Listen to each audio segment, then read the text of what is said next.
నమస్కారం, నేను మీ విద్య. పుణ్య రసోయిలో అందరికీ స్వాగతం, సుస్వాగతం. హలో ఫ్రెండ్స్, ఎలా ఉన్నారు? అందరూ బాగున్నారా? నిన్నే వరలక్ష్మి వ్రతం అయ్యిందండి.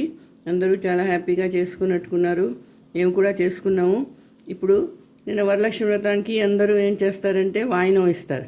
అందులో శనగలు ఇస్తారు, కొమ్ము శనగలు. ఇవి నానబెట్టినవి.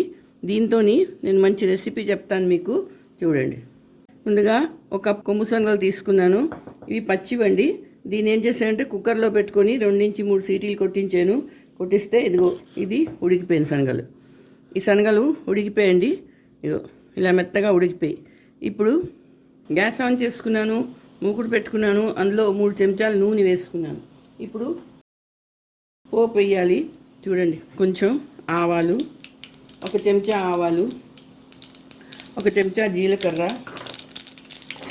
1 చెంచా మినపప్పు, ఎండుమిరపకాయలు 2-3 ఎండుమిరపకాయలండి, కరివేపాకు, కొంచెం కరివేపాకు. ఇవన్నీ ఏం చేస్తామంటే పోపు వేస్తాం. ఇంతేనండి దీనికి పోపు. ఆవాలతో పాటు నేను చిన్న ఇంగు వేసాను. ఇంగు కూడా వేసుకోవాలి. నేను చిన్న ముద్దంగు కాబట్టి చిన్న ముక్క వేసాను. చాలా టేస్టీగా ఉంటుంది, చాలా బాగుంటుంది. తర్వాత వేగం కూడా అయిపోతుందండి. ఇది చాలా ఈజీ రెసిపీ. ఇది అందరూ ఇష్టపడతారు. ఇలా పోచిన శనగలు అంటారు దీన్ని.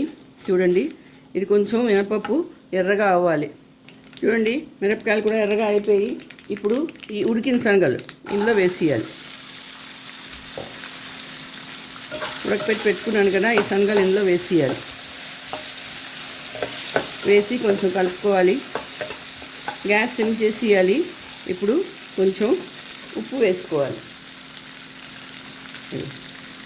మనకి ఎంత కావాలంటే అంత ఉప్పు వేసుకోవాలి. వేసుకొని మరో మాట కలుపుకోవాలి. ఇది చాలా బాగుంటుంది. పిల్లలు, పెద్దవాళ్ళు అందరూ ఇష్టపడతారు ఇది. ఇప్పుడు ఏం చేయాలంటే ఇందులోని కొబ్బరి తురుము, ఇది కొబ్బరికాయ అండి, ఇందులో మిక్సీలో చేసుకున్నాను. ఇదిగో కొంచెం 1/2 కప్పు కొబ్బరి తురుము వేసుకొని చేస్తే చాలా చాలా బాగుంటుంది. దీనికి వేరేగానే టేస్ట్ వస్తుంది. ఇది సాధారణంగా ప్రసాదాలు కూడా చేస్తారు. గుళ్ళో ఏదైనా పూజలు అయినప్పుడు అప్పుడు చాలా బాగుంటుంది. ప్రసాదాలు చేసుకుంటే ప్రసాదం కాబట్టి, లేకపోతే ఇంట్లో కూడా అలా తినొచ్చు దీన్ని. ఇదిగో ఇలా చేసుకొని 2 నిమిషాలు మూత పెట్టుకోవాలి. ఇప్పుడు మూత తీసి చూద్దాం. అయిపోయిందండి ఇది. చూడండి, సరే, ఇది చాలా బాగుంటుంది. చూడడానికే బాగుంది, తినడానికి ఇంకా బాగుంటుంది. ఇప్పుడు వినాయక చవితి కూడా వస్తున్నది. అప్పుడు మనం ప్రసాదాలు చేస్తాం కదా, అప్పుడు కూడా ఇలా చేసుకోవచ్చు. ఇప్పుడు దీన్ని బౌల్లోకి తీసుకుంటాను. మీరు తప్పకుండా చేసుకోండి.